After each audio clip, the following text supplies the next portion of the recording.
네, 우리 오늘 이 시간에는 라합 일가의 구원과 여리고성을 향한 저주라는 제목으로 함께 주시는 본문에 따라 귀한 말씀을 나누기를 주님의 이름으로 간절히 소망합니다.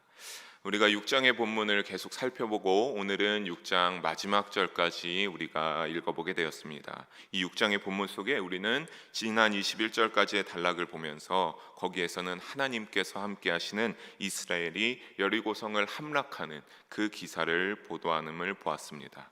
거기에 이어서 오늘 우리가 읽은 본문은 여리고성에 살고 있던 라합 일가의 구원과 여리고성을 향한 여호수아의 선포를 볼 수 있습니다.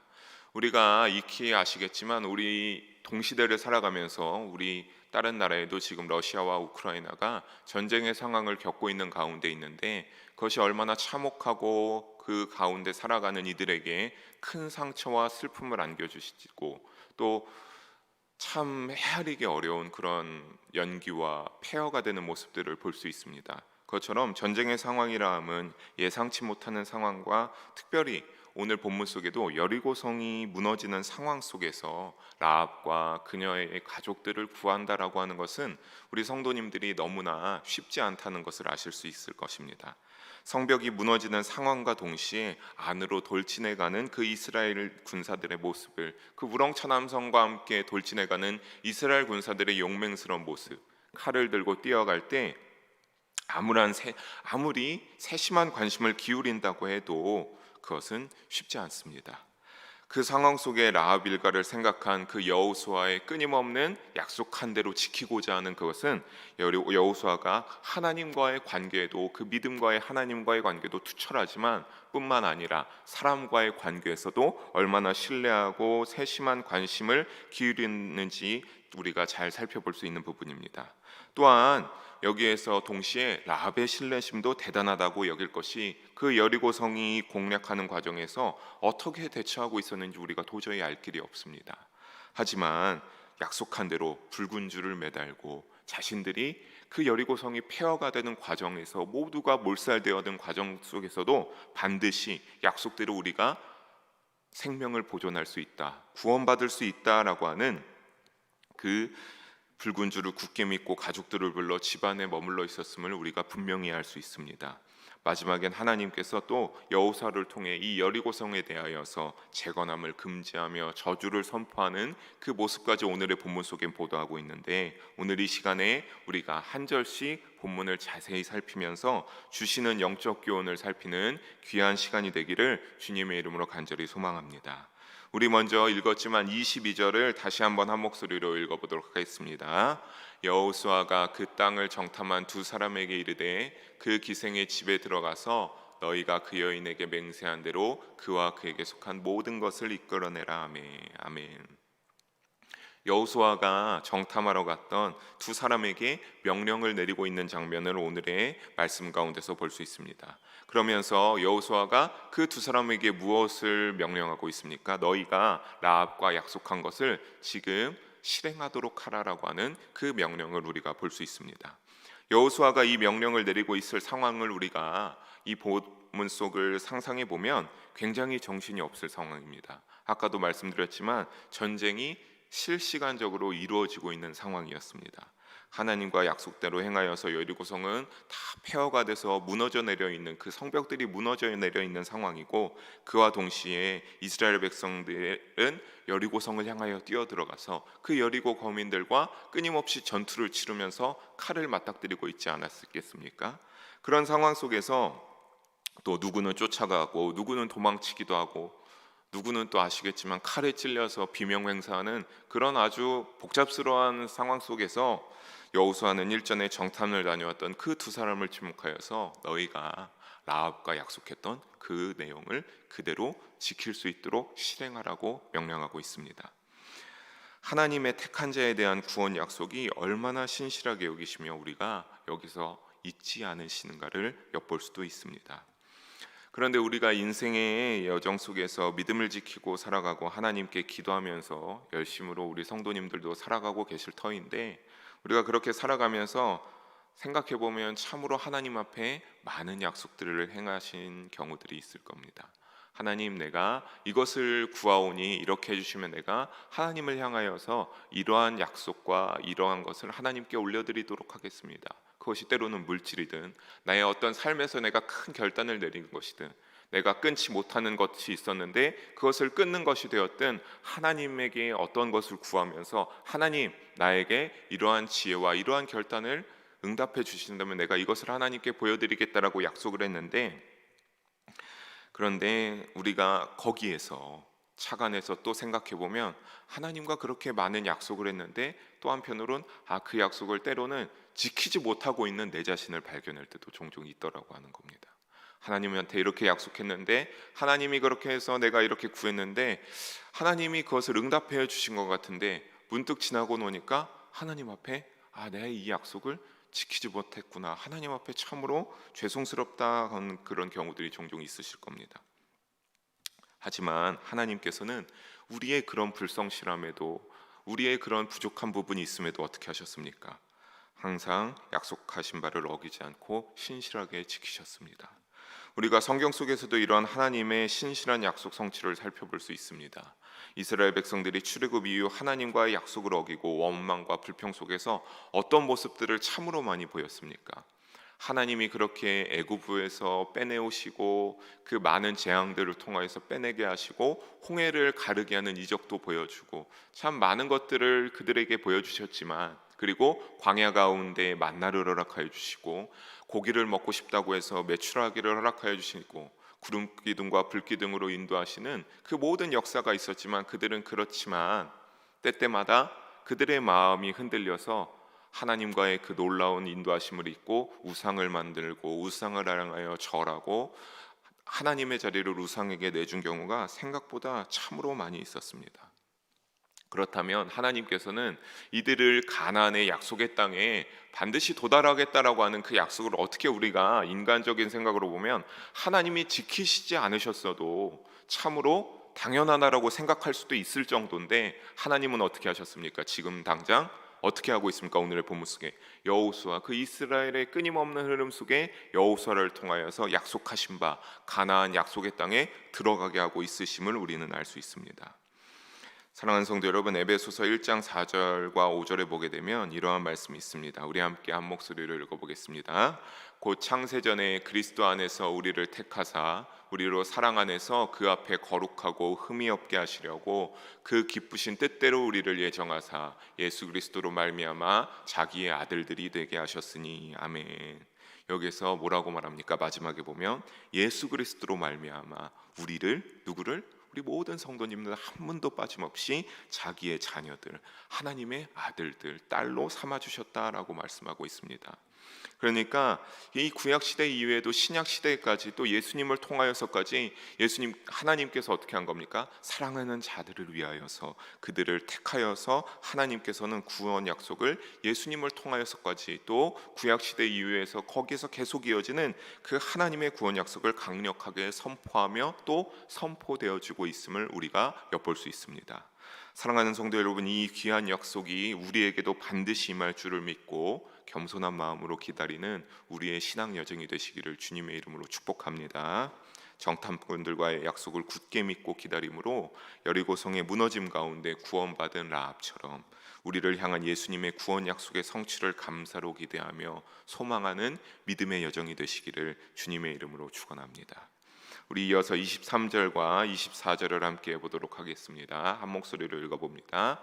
정탐한 젊은이들이 들어가서 라합과 그의 부모와 그의 형제와 그에게 속한 모든 것을 이끌어내고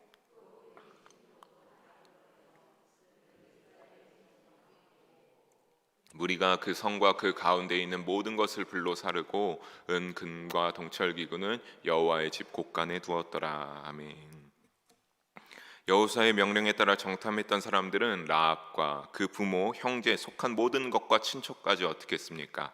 다 이끌어내어서 이스라엘 진영 밖에 두었습니다. 그러니까 이들을 안전하게 어디에까지 이끌어낸 겁니까? 이스라엘 진영 근처에까지 그들이 잘 인도하여 냈던 겁니다. 그렇게 약속이 완전히 이루어지고 나서야 이스라엘 백성들은 어떻게 했습니까? 여리고성을 완전하게 불살을 수 있었고, 또 하나님이 사전에 명령하셨던 대로 은, 금과 동철 기구들은 다 하나도 빠짐없이 여호와의 집 곳간인 여호와의 성막에 모두 다 옮겨다 두었습니다. 여리고성은 활활 불타오르며 그 전에 튼튼한 성벽의 그 모습은 이제 온데간데 없어지고 불타오르는 먼지 가득한 폐허로 변했을 뿐입니다. 그때 라합과 그 가족과 친족들이 모두 살아나와서 그 이스라엘의 진영 근처에서, 사랑하는 성도 여러분, 그 자신이 살았던 그 여리고성을 바라보면서 어떠했겠습니까?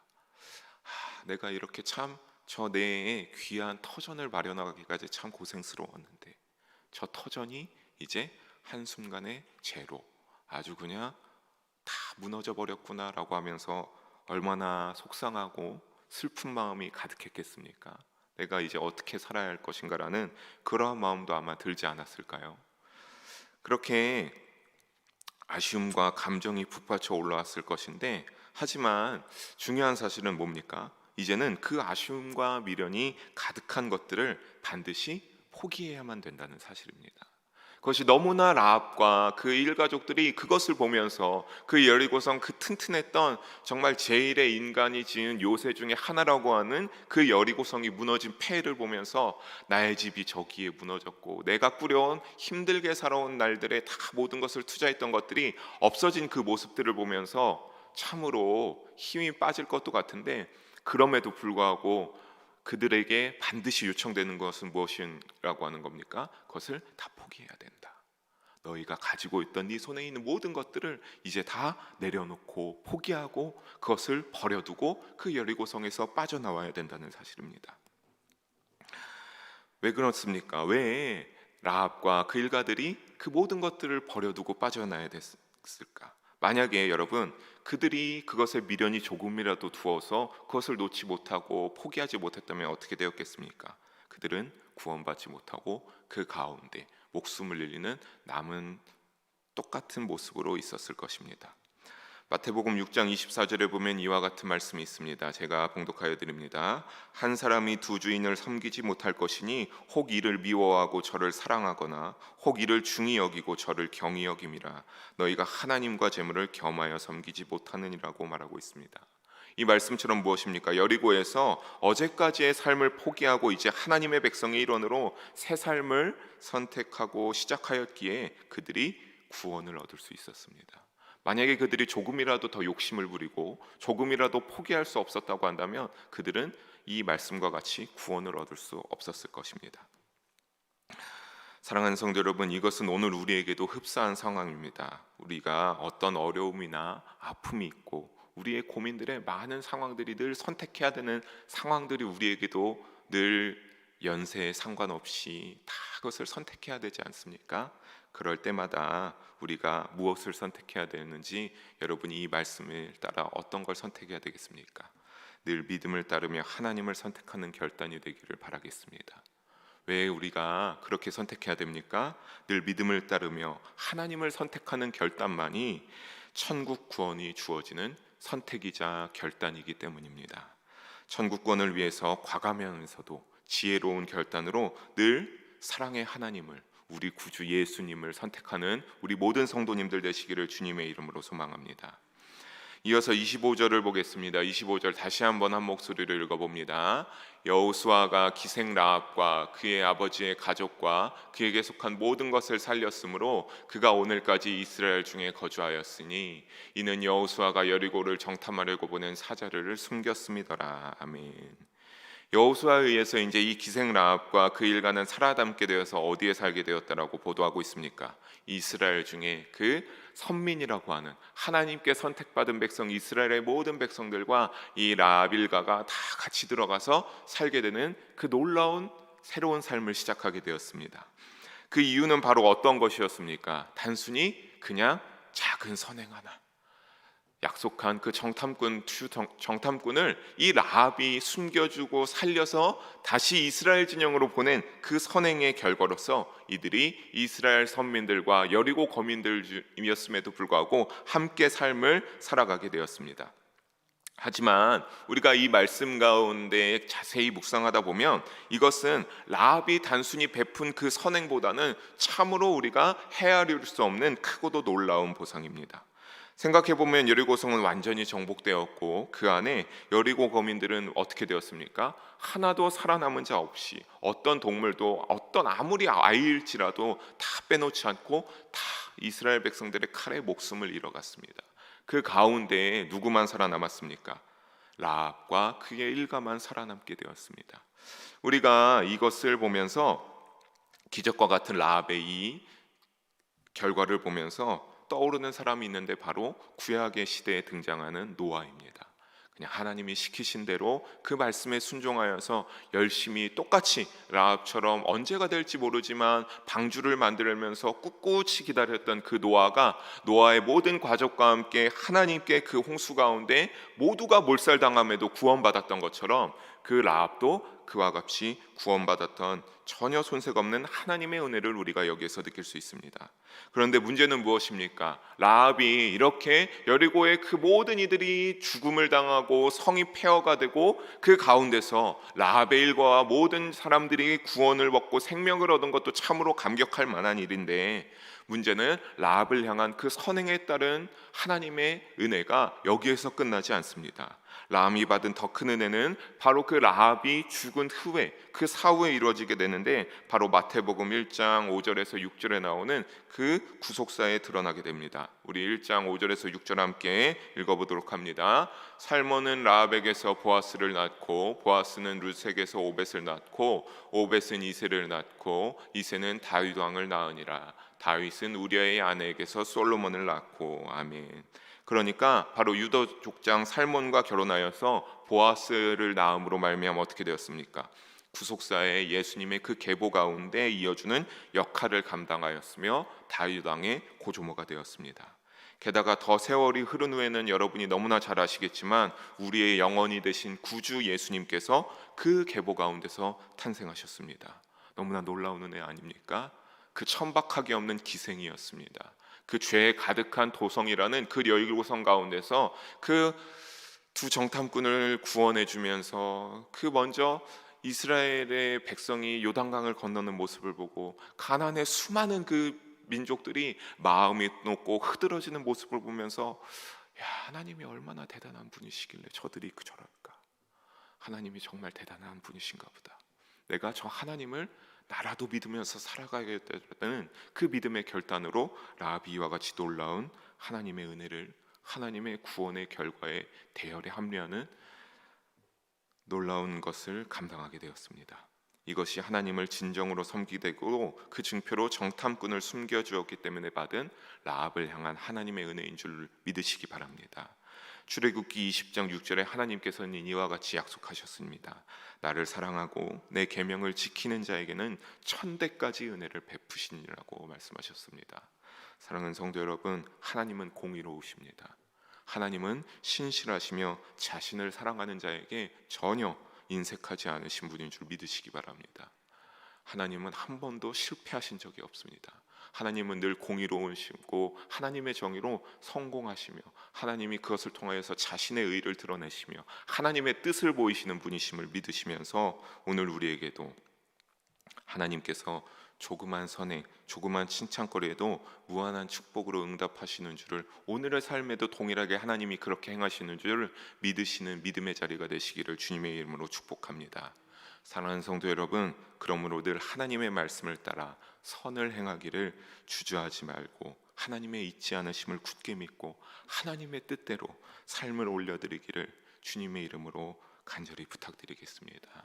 남의 시선을 신경 쓸 것이 아니라 어떤 인간의 시선에서는 그것이 인정받지 못할 것이고 사람의 눈으로는 참으로 비참하고 미비한 것일지 모르나 그것이 그런 것이나 하나님이 보시기에는 다를 수 있다라고 하는 그 하나님의 시선을 의식하면서 살아가는 우리 모든 성도님들 되시기를 주님의 이름으로 간절히 축원합니다. 우리 26절 이어서 살펴보도록 하겠습니다. 26절 한 목소리로 읽어봅니다. 여호수아가 그때 맹세하게 이르되 누구든지 일어나서 이 여리고성을 건축하는 자는 여호와 앞에서 저주를 받을 것이라. 그 기초를 쌓을 때 그의 맏아들을 잃을 것이요 그 문을 세울 때 그의 막내 아들을 잃으리라 하였더라. 아멘. 우리가 이전에 살펴보면서 참으로 대조되는 것이 여기에서 드러나게 됩니다. 라합을 통하여서는 하나님께서 참으로 놀라운 은혜들을 다 허락하여 주시고 라합에게 끊임없이 베풀어 주신 그 은혜들, 엄청난 은혜들을 내려주시는 반면 여리고성을 향하여서는 어떻게 하고 있습니까? 저주를 아낌없이 퍼붓고 계십니다.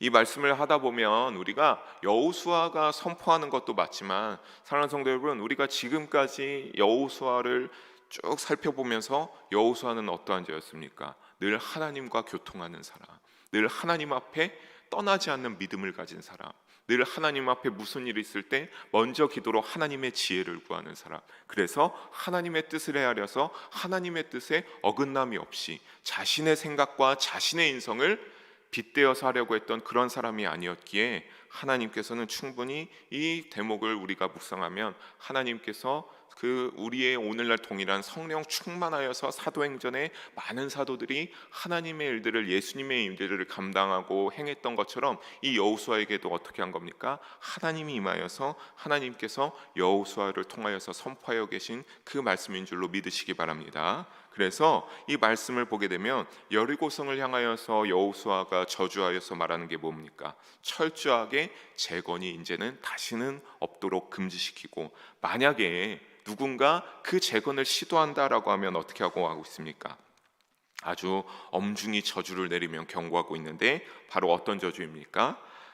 말씀을 다시 보면 여리고성의 기초를 쌓게 되면 여리고성이 다 무너져서 황폐해져서 그 이중으로 되어 있던 성벽들도 다 무너졌는데 그 성벽을 다시 쌓아 올리기 위한 그 기초의 어떤 작업이나 성을 다시 누군가 살고 거하기 위한 그 기초 작업들을 하게 되면 첫째로 누구를 잃게 된다? 맏아들을 잃게 되고, 그 다음에 그것들을 해서 맏아들을 잃게 되었음에도 끊임없이 착수하여서 그 기초를 했을 때 문을 세우게 되었을 때 누구를 잃게 된다? 막내 아들을 잃을 것이라고 여호수아를 통해서 말씀하셨습니다. 하나님이 그렇게 이 여리고성을 재건하는 자들을 향해서 이 저주가 임할 것이라고 말씀하셨습니다.